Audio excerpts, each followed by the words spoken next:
My dear ISPCS aspirants, सिवाग हाई 5 में मैं doctor Anand Pradikshit, retired from class 1 gazetted officer, that is IAS equivalent rank officer. Promotions का आधार क्या है? किसका प्रमोशन होता है? बेटा, फिल्मों की एक बात भूल जाइए, आउट ऑफ टर्न प्रमोशन, ऐसा कोई प्रमोशन नहीं होता।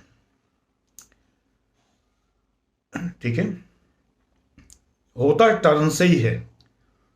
बस ये है, किसी का जल्दी है, किसी का देर से है, तो जो पिछड़ गया उसके कंपैरिजन में अगर हम कहें तो वो आउट ऑफ टर्न लगता है। टर्न जैसी कोई चीज नहीं होती है प्रमोशन में। प्रमोशन के दो आधार हैं मुख्य तौर पर, मेरिट बेस और सीनियरिटी बेस। अपने दिमाग से आउट ऑफ टर्न प्रमोशन की बात अगर जब निकाल दोगे तो ही समझ में आएगा। ना पुलिस में, ना कहीं ऐसा नहीं होता। फिल्में में जो कुछ होता हो कि किसी को भी IPS बना दे और दरोगा हप्पू सिंह का जो कमिश्नर है वो कांस्टेबल बन जाता है, ऐसा कुछ नहीं होता कभी भी। सीनियरिटी बेस यानी बैच का आधार। मैं असिस्टेंट कमिश्नर था 1983 बैच का सेल्स टैक्स में, तो मेरा पूरा बैच कंसिडर किया गया प्रमोशन के लिए। जिन्हें प्रमोशन देना था, मैंने तो VRS ले लिया था, लेकिन जिन्हें प्रमोशन देना था तो वो सब प्रमोट नहीं हुए। क्यों नहीं हुए? दो कारण। एक तो प्रमोटेड पोस्ट पर वैकेंसीज ही नहीं थी इतनी। सरकारी डिपार्टमेंट पिरामिड के आकार के होते हैं।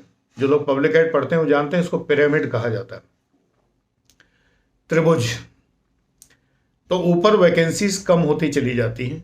मान लो पूरे डिपार्टमेंट में 5000 असिस्टेंट कमिश्नर हो फॉर एग्जाम्पल, तो डिप्टी कमिश्नर 500, ज्वाइंट कमिश्नर 200 और एडिशनल कमिश्नर 100।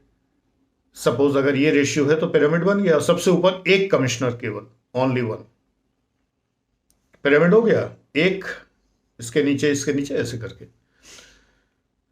तो जब हम प्रमोट होते हैं तो जितने असिस्टेंट कमिश्नर हैं सब एक बैच के लोग जितने भी हैं सारे प्रमोट नहीं होंगे। 1975 में 250 अधिकारी प्रमोट होने के लिए, सीनियरिटी सबकी सेम थी।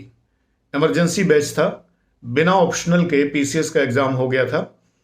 और 1977 बैच भी ऐसा ही हुआ था, 77।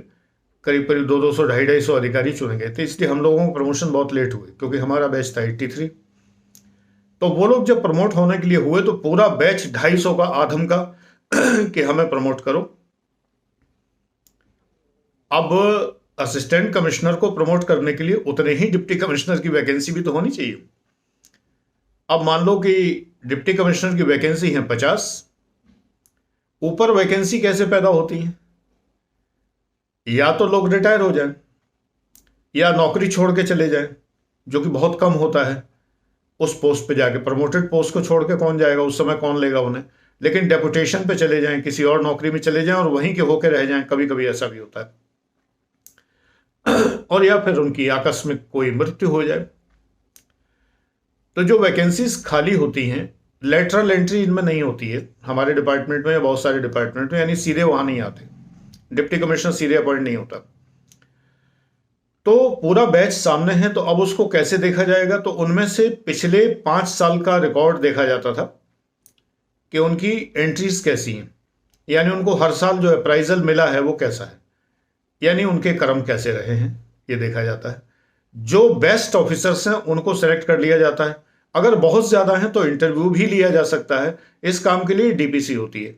DPC का मतलब है डिपार्टमेंटल प्रमोशन कमेटी। पिछले बहुत साल से इंटरव्यू ना लेने की परंपरा है, क्योंकि इतने ही अधिकारी मिलते हैं, ज्यादातर की एंट्री खराब होती।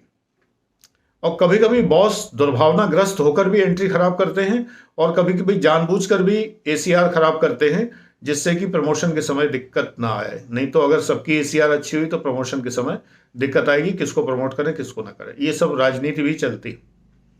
तो प्रमोशन में दो बातें हैं, एक तो बैच सीनियरिटी और दूसरी चीज जो है वर्क डन, जो साल भर का काम किया गया है और उसका अप्राइजल, आपका ACR क्या है, पिछले सालों का रिकॉर्ड क्या है, कोई दंड तो नहीं मिला है, वगैरह वगैरह। यही दो आधार होते हैं। इसलिए आप लोगों के ये प्रश्न व्यर्थ हैं कि गुरुजी फलाना अधिकारी कितने साल में प्रमोट हो जाता है, ये कोई नहीं जानता। ये उसके अपने कर्म हैं, उसका अपना डिपार्टमेंट है, ऊपर नंबर ऑफ वैकेंसीज हैं, और उसने क्या काम अच्छे से किया है क्या नहीं किया है इस पर डिपेंड करता है, पॉलिटिकल कंडीशंस क्या हैं, तमाम सारी बातें।